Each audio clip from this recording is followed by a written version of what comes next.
Vous êtes Donc moi je suis Didier Bonhomme. donc, Voilà. Et aujourd'hui, donc, pour Octobre Rose, vous avez proposé une séance de... De Qigong. Alors expliquez-nous ce que c'est, parce que... Alors le Qigong, c'est grosso modo une gymnastique traditionnelle chinoise et qui s'exerce, il y a plein de séquences, beaucoup de séquences qui s'enchaînent les unes aux autres. Ce sont des mouvements simples qui doivent être faits lentement, avec respiration, et qui a pour but en fait d'apporter la santé, de récupérer la santé perdue et surtout de se maintenir en bonne santé, puisque les Chinois, eux, considèrent qu'il faut tout faire pour ne pas être malade, alors qu'en Occident, on attend d'être malade pour aller voir le médecin. D'accord. Ma question c'est, pour pratiquer cet art, est-ce qu'il y a des préconisations physiques où n'importe qui peut participer? Et puis c'est de quel âge à quel âge? Alors ça c'est parfait parce que tout le monde peut participer. D'ailleurs c'est le plus souvent des gens qui ont basculé dans la deuxième moitié de leur vie. En général, ceux qui pratiquent assidûment, c'est plutôt à partir de 40 ans, et puis après jusqu'à 80 ans, etc. Et en fait, tout le monde peut participer puisque beaucoup de pathologies apparentes sont en fait guéries ou résorbées de façon sensible par la pratique du Qigong. D'accord. Et une séance dure combien de temps Alors, à peu près? Globalement, une séance de Qigong, quand elle est faite, je dirais, de façon, quand on connaît, une demi-heure par jour, c'est bien. Après, c'est sûr que quand on ne connaît pas, il faut les cours de Qigong, c'est à peu près 1 heure, 1 heure et demie, parce qu'on fait des pauses, mais aussi qu'il faut apprendre aux gens, donc il faut répéter plusieurs fois des petites choses. Mais une séance de Qigong, c'est une demi-heure. Et ça se pratique plus le matin, le soir, on peut le caser n'importe où dans la journée? Voilà. Alors, de préférence le matin, parce qu'il y a des exercices qui réveillent bien, et donc si on fait ça le soir, on risque de ne pas pouvoir aller dormir très vite.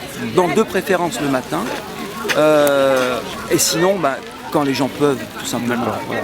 Quand les gens peuvent. Alors, juste une question, c'est la première fois que dans le parc de la mairie on pratique cet exercice. Ouais. Est-ce que vous envisagerez de le faire régulièrement ou pas dans le parc sous le même principe? Est-ce qu'il n'y aurait pas possibilité justement de dire un rendez-vous annuel ou trimestriel pour justement initier les gens ou faire connaître cette discipline? Ce serait sympa, ouais. Moi j'aimerais bien. Moi je rêve de voir le parc plein. Ah oui, c'est... Ah oui, à ce point-là, oui. Parce qu'en fait, le Qigong c'est aussi un art énergétique.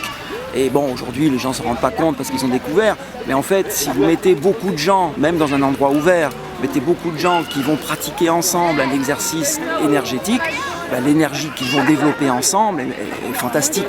C'est beaucoup plus que... Voilà, c'est beaucoup plus que la somme individuelle, c'est vraiment...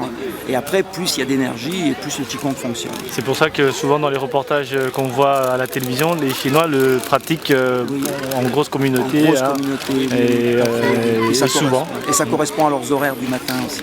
Parce que les Chinois, ils ont une vie sociale un peu différente. Alors, comment vous avez trouvé pour cette première exercice les participantes, les participants, est-ce qu'ils ont bien intégré les mouvements?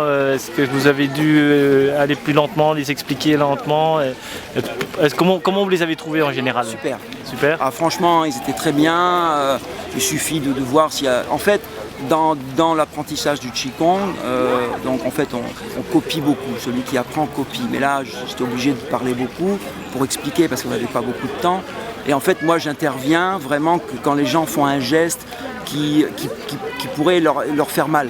En fait, le fait, par exemple, de tendre les bras trop fort, ça va générer des douleurs dans les épaules. Donc je dis non, c'est pas comme ça. Mais après, les gens, ils découvrent. Là, le Qigong a beaucoup de découvertes en fait. Ma dernière question, depuis combien de temps vous pratiquez cette discipline? Depuis longtemps. Je sais pas exactement combien, peut-être une vingtaine d'années. Ah oui, quand même. Oui. Ah oui, ça date pas de 3 ans. Ça date pas de 3 ans. Non, moi, je pratique depuis assez longtemps, mais par contre, j'enseigne depuis pas longtemps. Ouais. Alors ce serait très volontiers de vous voir une prochaine fois en œuvre dans le parc de la mairie. Oui, j'espère. On va faire un lobby d'ailleurs, on va faire un truc pour dire... C'est quelque chose à développer. Ouais, voilà. L'objectif, 500 personnes. Ok, on se donne rendez-vous sans problème Didier, merci beaucoup. Merci. Bonne journée. Qui a dit qu'on lâche? Ouais.